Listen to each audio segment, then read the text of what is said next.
Hey guys, welcome to Real Rumble. And today on Real Rumble, I want to talk about the upcoming supernatural horror movie, Sinners. This one directed by Ryan Coogler, which I think is going to be his first horror film, supernatural otherwise.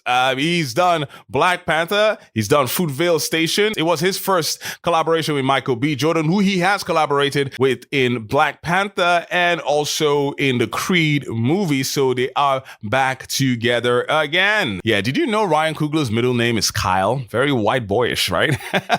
Anyway, so this movie is set in 1930s New Orleans in the Jim Crow era, southern part of the United States, and it stars Michael B. Jordan in a duo role. Yeah, he's going to be playing twin brothers, and can you guess your name? Smoke and Stack.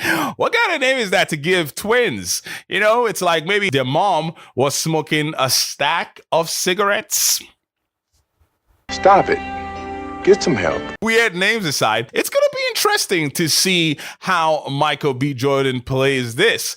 Duo roles, like I mentioned in my video on Alternights, it could be a hit or a miss. I don't think it's for everybody, but I feel like a lot of actors do this to challenge themselves and see how far they can take their performance in characters or how far they can challenge themselves when it comes to characterization. So I am not, against anybody actually doing that, but can Michael B. Jordan pull it off? He looks like a guy who certainly can. He's a great actor, a capable performer. Over the years, you've seen his evolution as an actor, and he feels like he could do it. And of course, under the wings of Ryan Coogler to add to that, I'm expecting that he will definitely pull it off. So what's the movie about, first of all? This is what we know so far about sinners. Trying to leave their troubled lives behind, twin brothers Smoke and Stack, SNS, played by Michael B. Jordan, return to their hometown to start again, only to discover that an even greater evil is waiting for them to come back. Who is this greater evil? Your guess is as good as mine, but word has it that Jack O'Connell is going to be playing the villain in this particular movie. You remember Jack O'Connell? He was in the movies Ferrari and Back to Black, and I think he was also in the movie 71. Sinners also stars Hailee Steinfeld. Here she plays Mary in the movie. I know that the main villain or the main threat in this particular movie should be Jack O'Connell's character, and they're vampires in it, so he's probably a vampire. That's what we're expecting in Sinners. And Hailee Steinfeld, you remember her from Hawkeye, and also she had a voice role as Vi in the Arcane series on Netflix. So she's also joined here by Miles Catton, Wunmi Mosaku, who you remember in the MCU from the Disney Plus TV show Loki, which is, I think, the last place I've seen her perform recently. We also have Jayme Lawson and Omar Benson Miller. You definitely know Omar is a good guy in this one. I can't imagine him actually playing a bad guy. And I know it says a lot about you trying to typecast the guy, but look at him. Come on. Can he? I don't know. He just looks like a good guy. Also, we have Li Jun Li and the legendary Delroy Lindo. Yeah, Delroy. Looks like that dad of yours that never takes nonsense, doesn't he?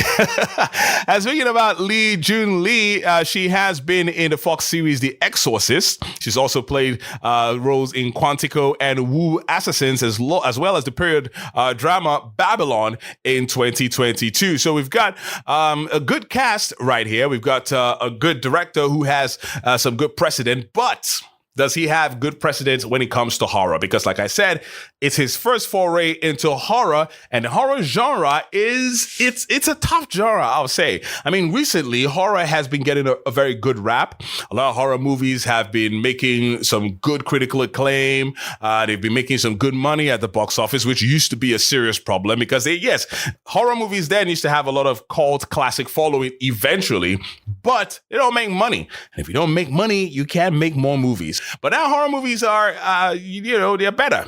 The genre itself has become very solid, even having its own subgenres. But Ryan Coogler is a newcomer to this genre.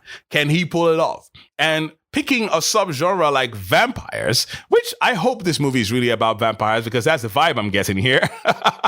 It's a tough subgenre as well because it's been overplayed. A lot of people have done it. We've seen all the lores about vampire, from True Blood to Blade to all the vampire movies you can think about, Underworld and all of them, But if he can go the way of Nosferatu, maybe this could actually be a great movie. And I think that maybe at the end of the day, it's not to overflog the issue of vampires. I don't think this movie is basically all about vampires. I think it's all about these two brothers who are trying to come home. And maybe it's set in the backdrop of the evil that they find when they return. But I'm sure there's going to be, because it's Ryan Coogler, right? So there's going to be a lot of emotional debts to play with the characters, especially the main characters. I'll be looking forward to seeing the differences between Smoke and Stack as Michael B. Jordan. Are they going to be different? Are they going to have distinct emotional characteristics that it's very clear to the eye to see? It's very hard to ask an actor to do that, but hey, that's what they're paid the big bucks for, right? So another interesting thing about this movie is that Coogler is, of course, working with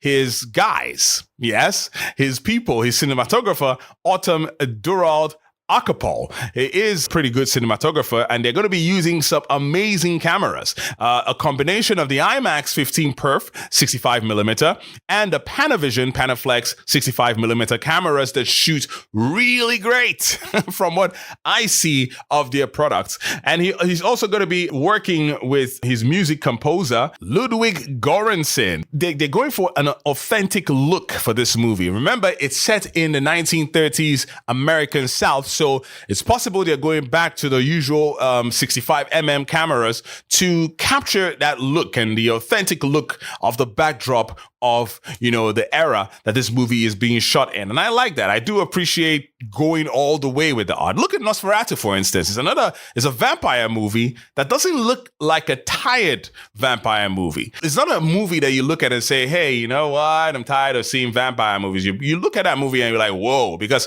it's not art gone wild. It's art with purpose. I want to be very artsy with this particular project, but I still want to tell a compelling story that's going to draw people in. So Ryan Coogler is someone who actually has the ability to do that from some of his movies I've seen. He's directing this one, he's writing this one, and he's co-producing this one with Zinzi Coogler and Sev Ohanian, who, of course, are his partners in crime when it comes to producing movies. So all that being said, it could be a shoot or a miss for Ryan Coogler. This could turn out to be one of those movies that is underappreciated when it's first released, and then maybe later people start loving it, or it could actually really blow out in the box office and make some good money for them.